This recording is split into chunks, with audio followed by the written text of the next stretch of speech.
I'm Andro Mihaly, and I'm going to talk to you about a little bit of GlassFish, history of GlassFish and where it is now, and about the new framework called Piranha Cloud, which is derived from GlassFish. So we will see where GlassFish, or at least a lot of GlassFish source code, can get you nowadays with a different approach. So I'll share my slides first, then I'll have also a few demos. Yeah.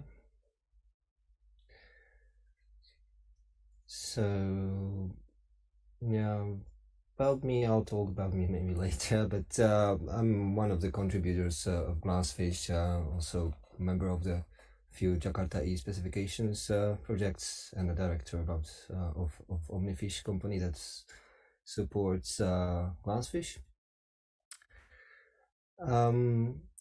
But first, about application servers. So do they still have a place in our world? Maybe yes, maybe no. But in the past, they definitely were really important, because they were the reliable and secure way how to run applications. They had a lot of robust features, and they still do, and they are still relevant, I believe, for a lot of use cases, a lot of applications out there, either new or old. Although they may not be perfect for some other use cases related to cloud and Kubernetes with modern deployments, which or where you can find better options. But still, in many cases, it's useful to have application servers power and features built in one bundle. And a lot of the time, application servers also offer management during runtime, and they are basically designed to run almost all the time if that's possible.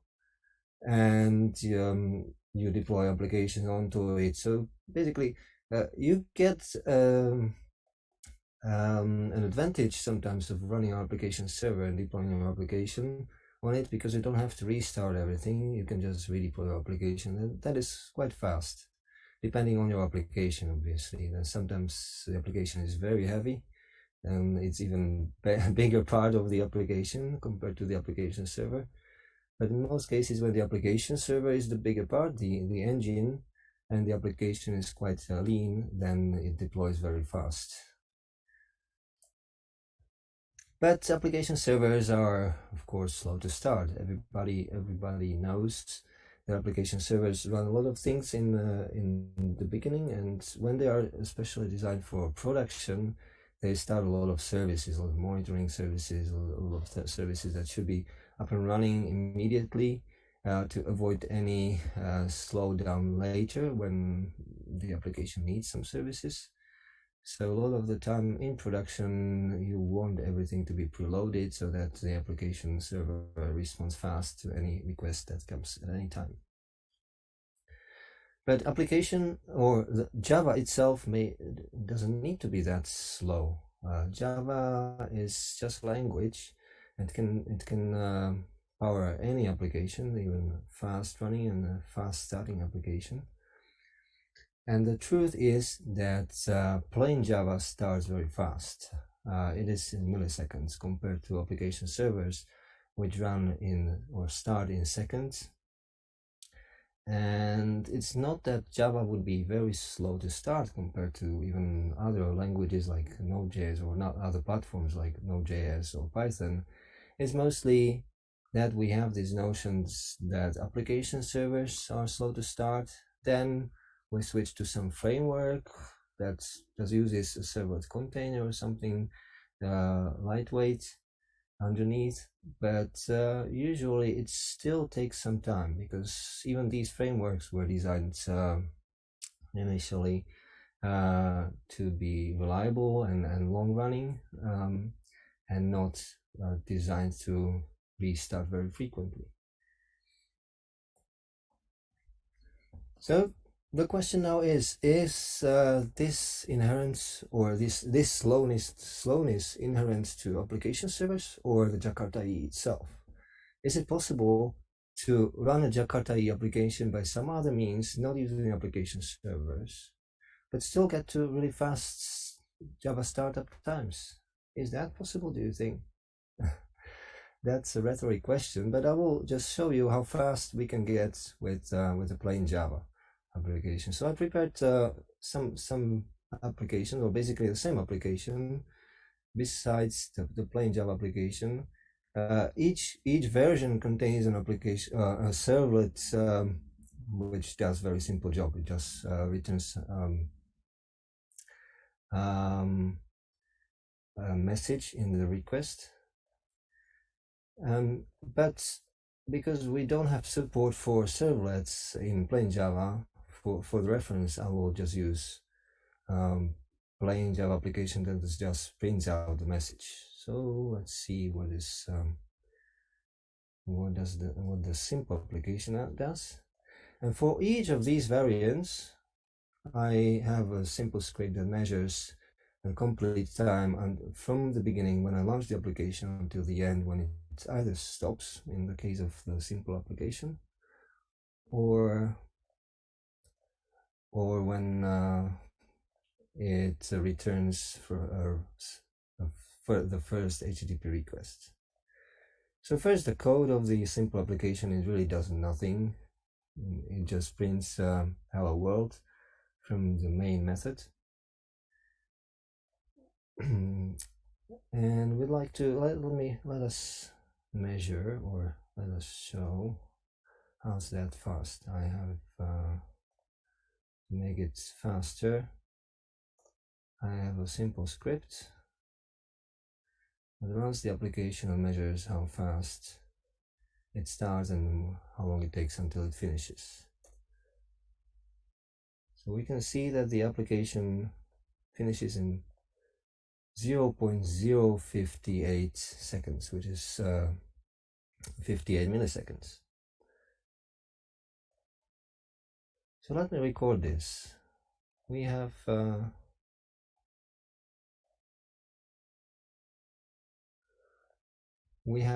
graph or a chart where I record the start and times on individual applications just to compare them.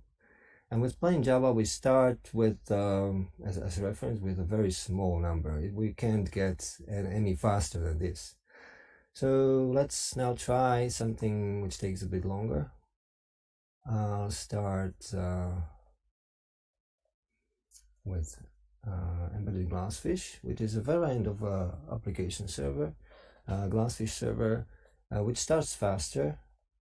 Still deploys any Jakarta EE application, but without administration console, and basically you can start the application from your code or deploy the application from your code. So you don't need to install the application or application server. You don't need to deploy the application on it. It's as lightweight as GlassFish can get. So in this case, we already have a servlet. So this is the first time we see a servlet. And this is what we want to do. We want to deploy a standard Jakarta EE servlet that serves a get request and prints hello world message. And there are two ways of running this application. So I'll run just with this one. They are very similar. It's just the way how the application is packaged to deploy on application server is different. And we just need this amount of codes to get the application running on GlassFish embedded. So we initialize GlassFish with some properties. We set some ports to listen to, and then we bootstrap the runtime and start it. And then we need an application archive. So in this case, so that we don't have another WAR module to deploy on the application, we basically take the sources or the code of the application in this project. We create so-called scattered archive and provide where to find the classes. And then this is like a virtual archive that is deployed to GlassFish. So when we start it, this actually just contains the servlet class, nothing else. And when we start this measure, or let me just first start this application so that you see what it actually does.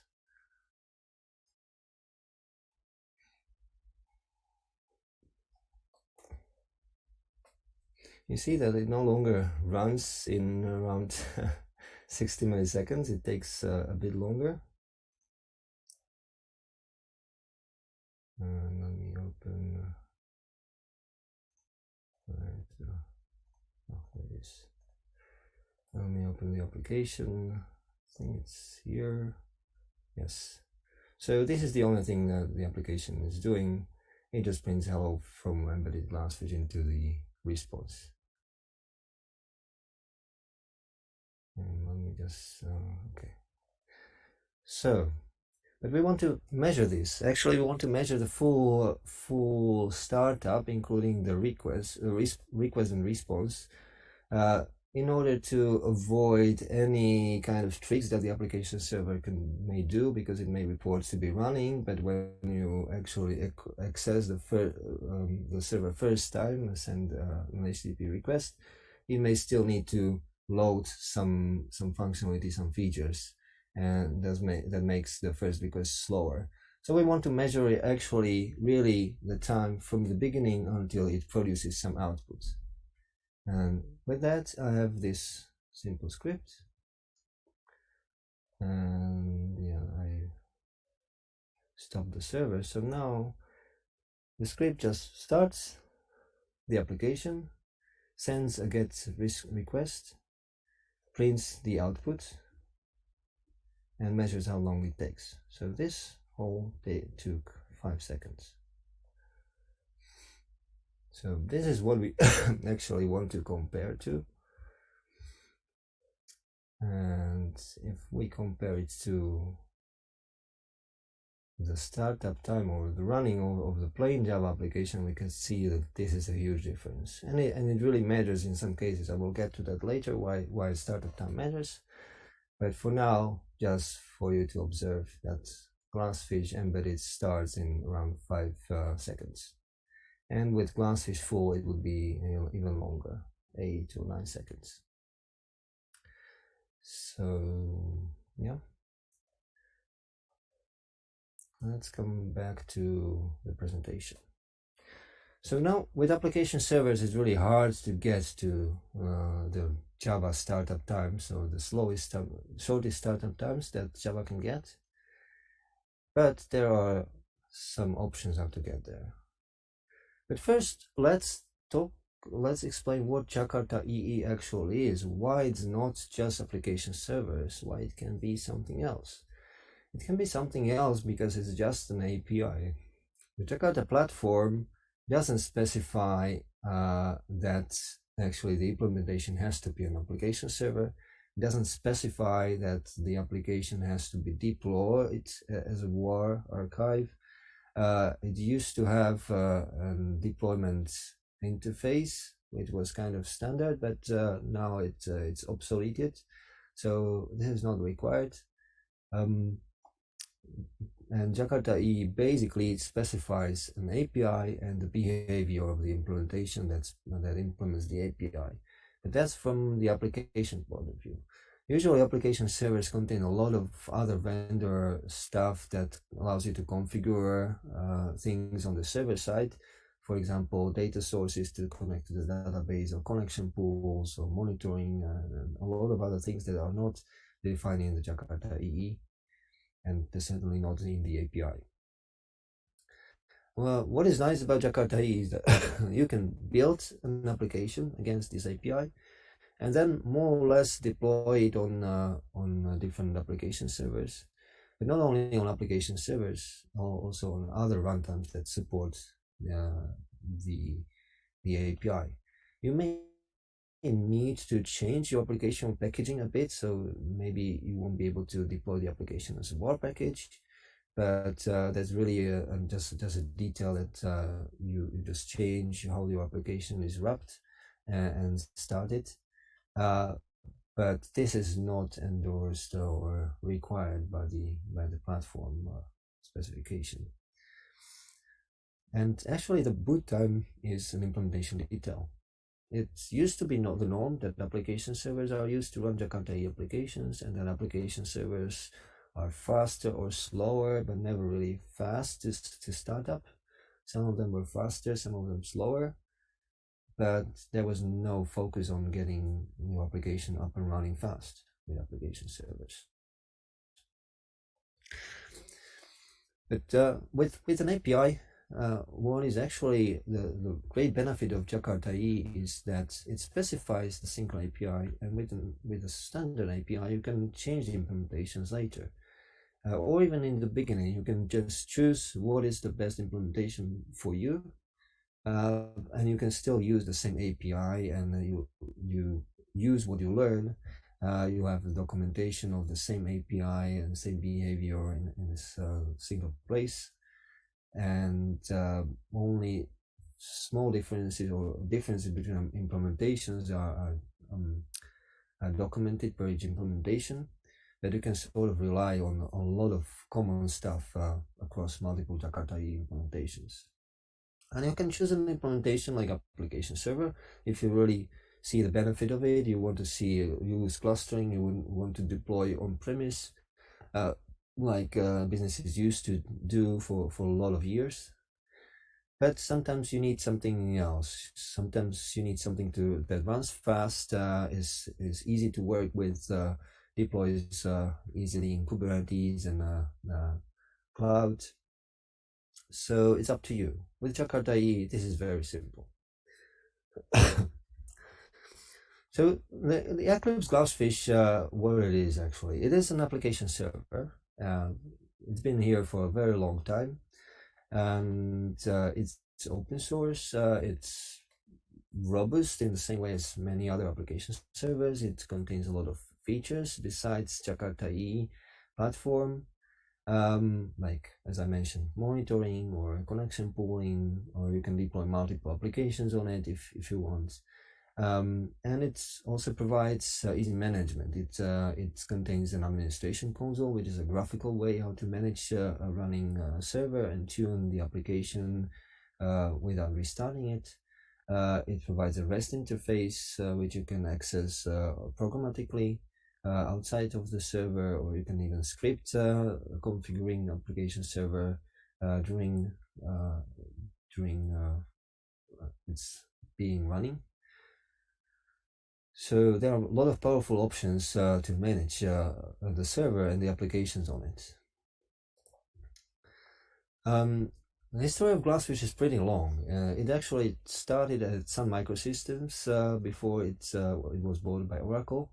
And even before GlassFish, there were other application servers developed by Sun Microsystems that later evolved into GlassFish. And then GlassFish server, the open source server, and also the commercial one were maintained by Oracle. But with the version of GlassFish 4, there was no commercial version of GlassFish. The commercial supports ended with GlassFish 3. And later, Oracle decided to donate Java EE to Eclipse Foundation, which in turn made it into Eclipse Foundation as Jakarta EE project.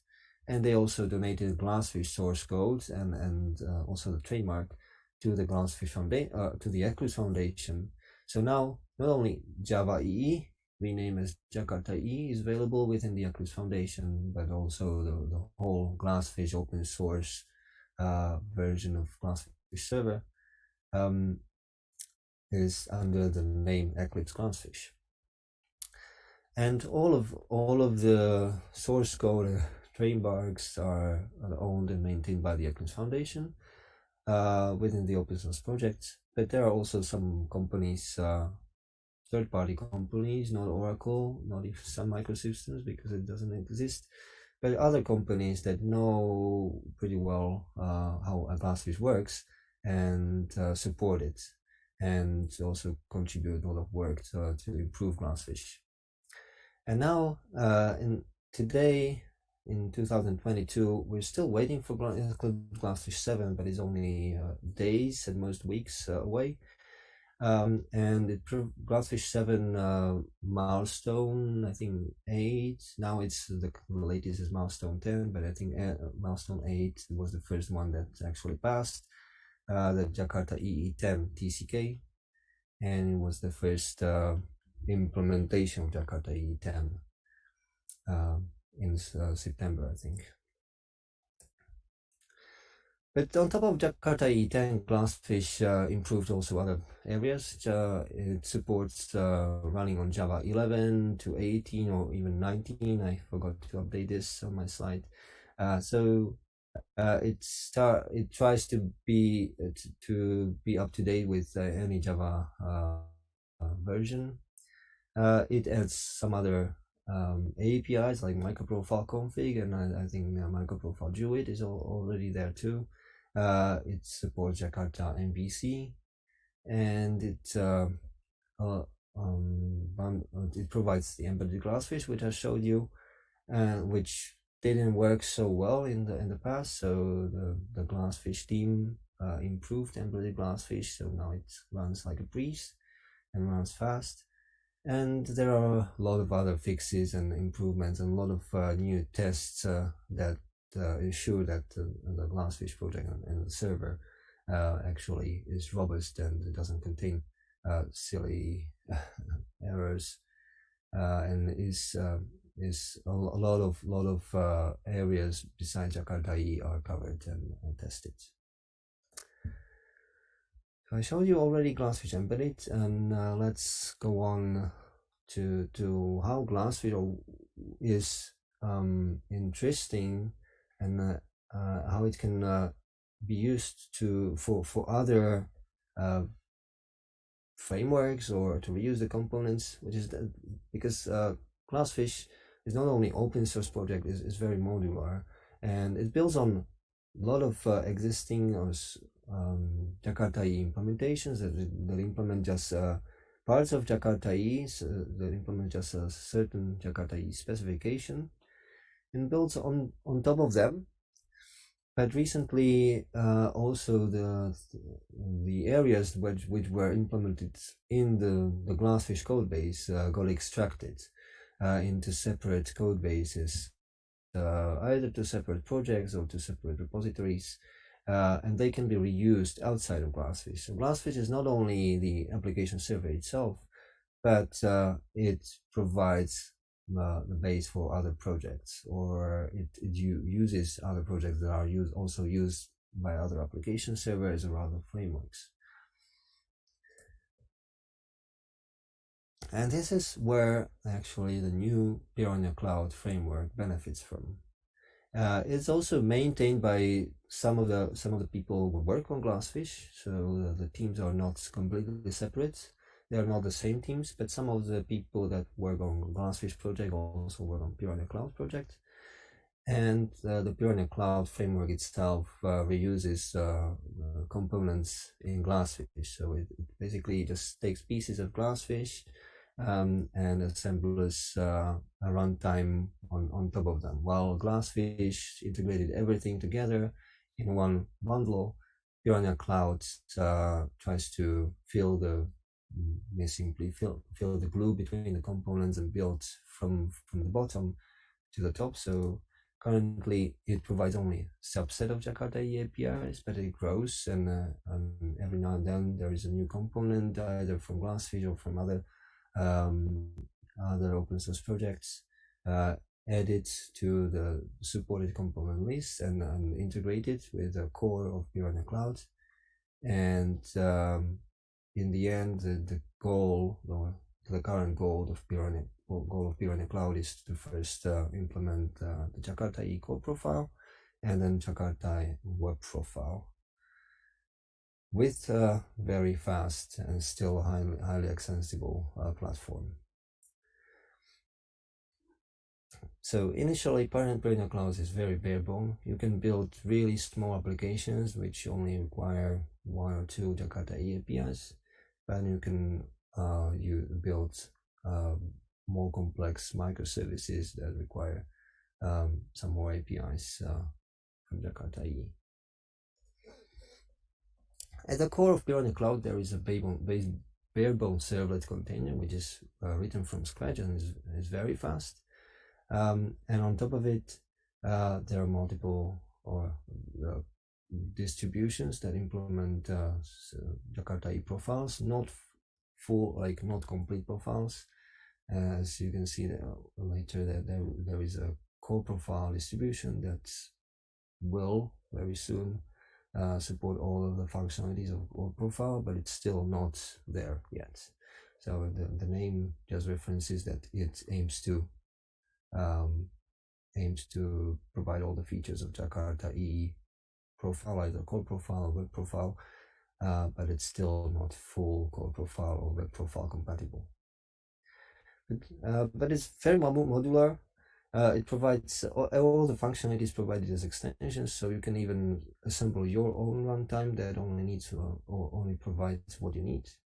And you can also deploy any servlet, because the servlet container is almost fully compatible with the servlet TCK. This is just 1% of tests, few edge cases, but all usual servlets run on it. For example, Jersey.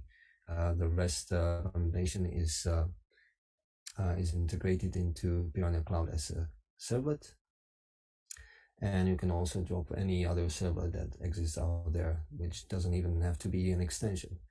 You can also write your own extensions. It's pretty easy. This is when you want some library or your codes to better integrate into components which are specific to Piranha.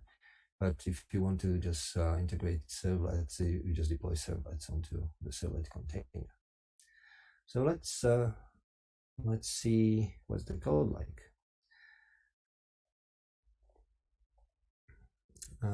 With Piranha, you basically do something similar to the GlassFish embedded, but the API is much more closer to what you know from the servlet specification, because the core Piranha engine is basically a servlet container, so it gets configured in a very similar way as you configure your application, either using WebXML or using standard Jakarta servlet APIs. You create an embedded Piranha builder, in this case when you want to use the embedded Piranha, and you add the mapping for a servlet, which is very similar to what we had before with the embedded GlassFish. And there is almost no difference, only that the hello world is now from Piranha Cloud and not from GlassFish.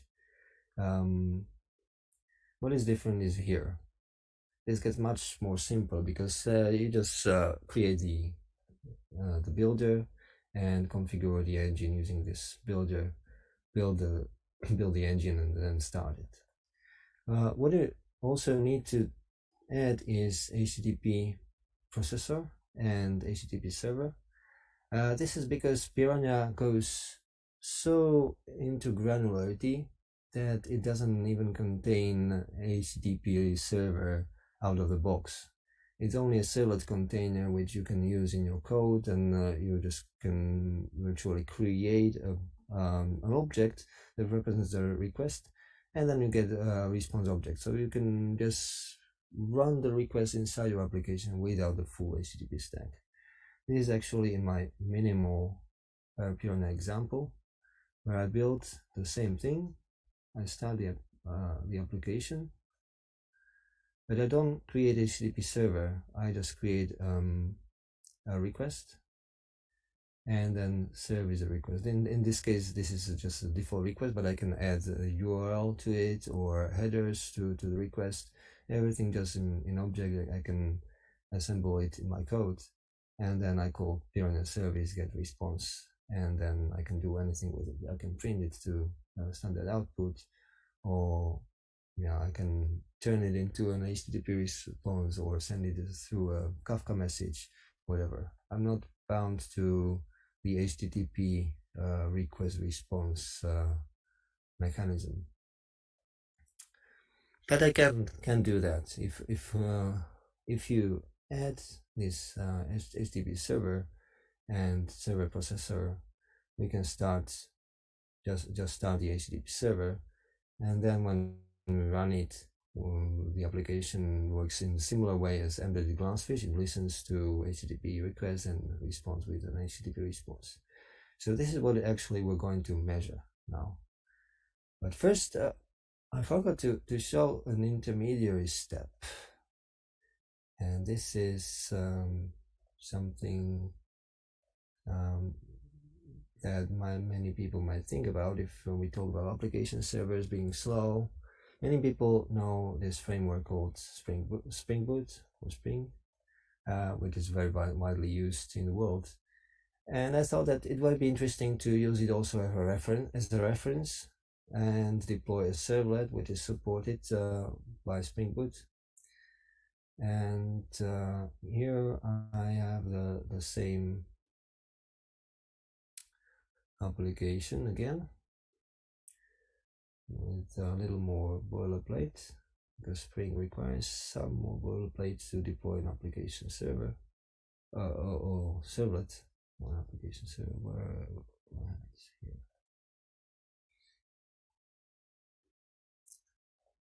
And here basically I have again the same servlet. It's just without the annotations because Spring Boot doesn't support them, or at least maybe I'm not that good with Spring.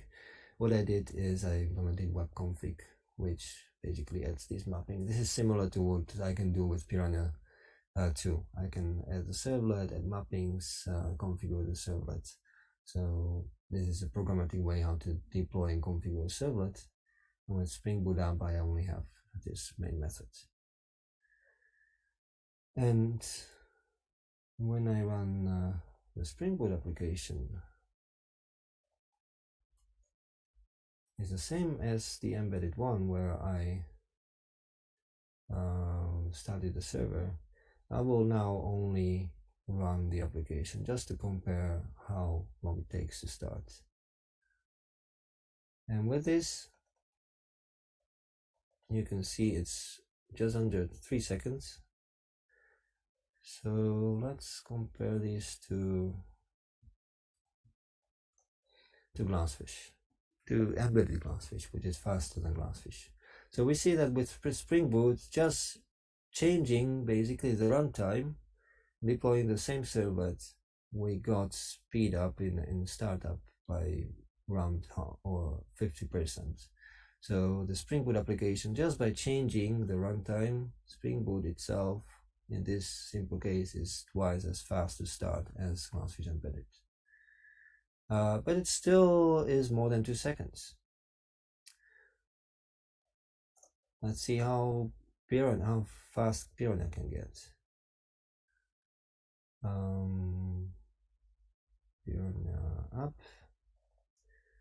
So I'll first start with the version that actually runs the HTTP server. It's this case.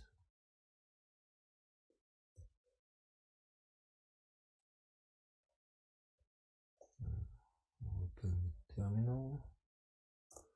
The one in NetBeans doesn't work so well sometimes. And this is 0.4808.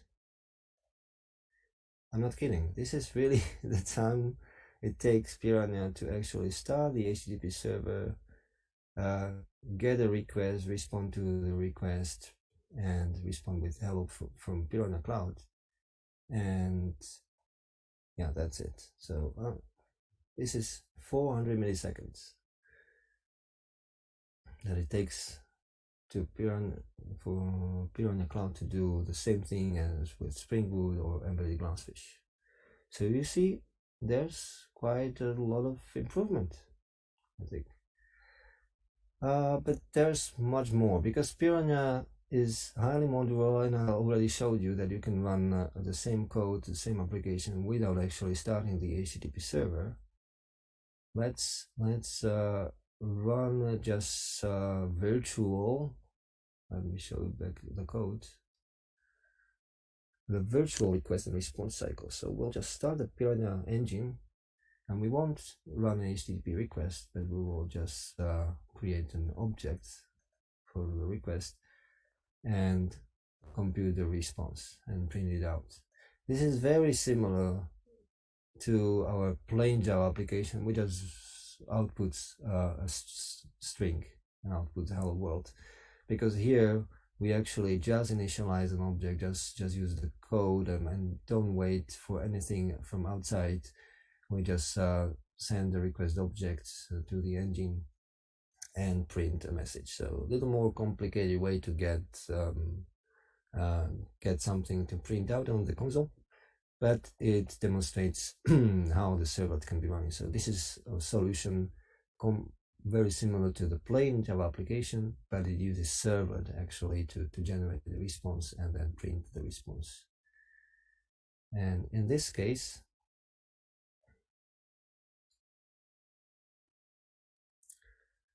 let's see, and we'll definitely see an improvement. Oh, no, I copied the wrong thing.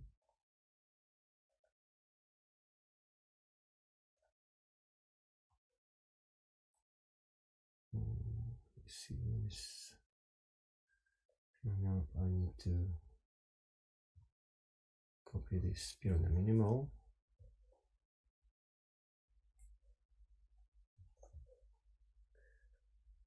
And when I run this, I get to around 200 milliseconds. So let's record it again. I will change this, because then there is another way how we can improve the startup time, and that's with Cloud data sharing. This is a trick that maybe even Spring Boot can use, and embedded GlassFish. I didn't try. Basically, Cloud data sharing somehow caches or stores the information about classes that JVM needs to read from the application, from the bytecode, and remembers this in some kind of index file. And the next time the application starts, it will skip the initialization phase, and the JVM will read the information from that file, and that usually improves the startup time by around 20 to 30% from my experience. But for that, we need to do two steps to be able to measure the application startup time. We first need to prepare the index. So we'll use it's this one. We'll use this option of OpenJDK. It's not a standard standard JDK option. So some other JVMs not based on OpenJDK may not have it, or may have something similar. But with any OpenJDK distribution, you can use this. And if we run this minimal version of our Piranha app, it will start the application, record the class information, and the next time we can use this class information. Do we have it? To start our app and measure it. And this time it gets to under 200 milliseconds to 0.108 milliseconds.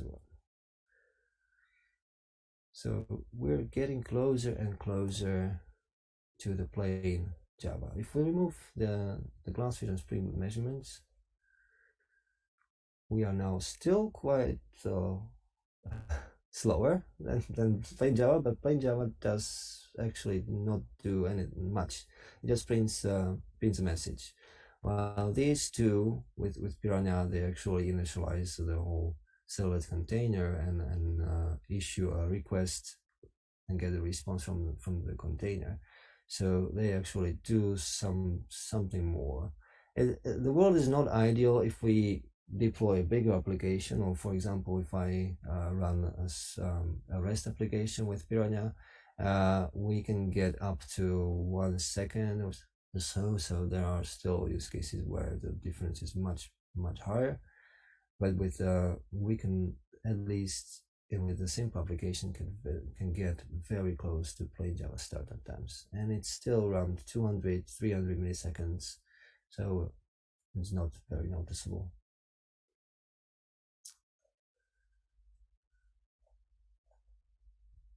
Yeah, so I wanted to show you or explain you where this matters. So obviously during development it's good when you can deploy application fast, redeploy application without even noticing that it was down in between. But where it actually matters is cloud deployments. Sorry, I will skip these. These only demonstrate how Piranha is flexible. But I wanted to show you how it works with cloud deployments, and where it even matters more than Kubernetes is serverless. Because with Kubernetes and microservices, you can bear with a couple of seconds startup time for services. You can have load balancers, and users usually don't notice so much. But with serverless, when you deploy serverless applications on functions as a service like AWS Lambda, you actually either you may notice this if you deploy a lot of functions that collaborate with each other and trigger events between each other, and more functions respond to a single user request. Then each delay in function startup may add up, and the final delay may be quite long in some cases. But you also actually pay for any startup or any time that the application is running. So it's good to be able to minimize cold starts, and for some time we have already GraalVM option with Java, but it doesn't work with all Java applications. It's not supported by some frameworks like Quarkus, which also supports a lot of Jakarta EE APIs, and Spring Boot recently added support for native compilation with GraalVM. But it's still not bulletproof. It doesn't allow you to compile any application into native code. You may have some troubles to compile your existing applications, or even during development, you may find out that some libraries that you want to use are not compatible with GraalVM compilation. And the downside of GraalVM compilation is that the compilation step takes very long, and then the application compiled to native code behaves a bit differently than if it runs on plain JVM. So you may have all sorts of issues with GraalVM, but it's definitely good to try it. If your application works with GraalVM, you can get very fast startup times. But even without that, it's good to have an option to run Java application without these necessary steps, just plain Java application. And sometimes you get even benefits from this, because just-in-time compiler of Java virtual machine makes your application run faster once it's already running. So if you have a longer running request for a couple of seconds or minutes, you can get much better performance when running on JVM instead of running with GraalVM. And often it's easier to use just plain Java, optimize it, remove what you don't need, and only when we really need something that starts faster, I would recommend using native compilation and GraalVM, because it brings a lot of other problems. It solves a lot of problems, but it also may bring you some other issues later. And Piranha is very convenient to run an application in AWS Lambda, because it doesn't require to run an HTTP listener. You can easily build a Piranha application or Jakarta EE application on Piranha without the HTTP listener, just in code, because this is actually how AWS Lambda runs. It doesn't start your server. it just runs your code. It just calls your methods, and all the handling of the HTTP request or any event that triggers your Lambda is handled by AWS infrastructure. And AWS Lambda just hooks into your method and calls your code. In Lambda, you can initialize a lot of things in static blocks so that they are only initialized first time the Lambda is warmed up, and next time is when it's cached and reused. You don't have to initialize that, so this is pretty easy with Piranha because you can just create the engine in the static block and then reuse it for every method invocation later. And Piranha starts fast, as you saw. So even though it's not 0 seconds, it can be 200, 300 milliseconds, very close to 0. And even with cold starts, the first time the Lambda is needed, you don't suffer with very long slowdowns. The disadvantage with Piranha right now is that it requires Java 17. Some people don't care. Like a lot of projects out there are already on Java 17, but unfortunately AWS doesn't support Java 17 natively. To run Java 17 applications, you need a custom Java 17 layer. So this is actually what I did to run a Java Piranha application on cloud or AWS Lambda. And to prepare everything, I'm using AWS CDK, which is Cloud Development Kit, and it's basically a way how to configure the infrastructure with Java code. So just shortly, I don't have much more time, but I will just briefly show you so that you just have a taste of it. This is how the code looks like in Java. From Java, you can specify that you create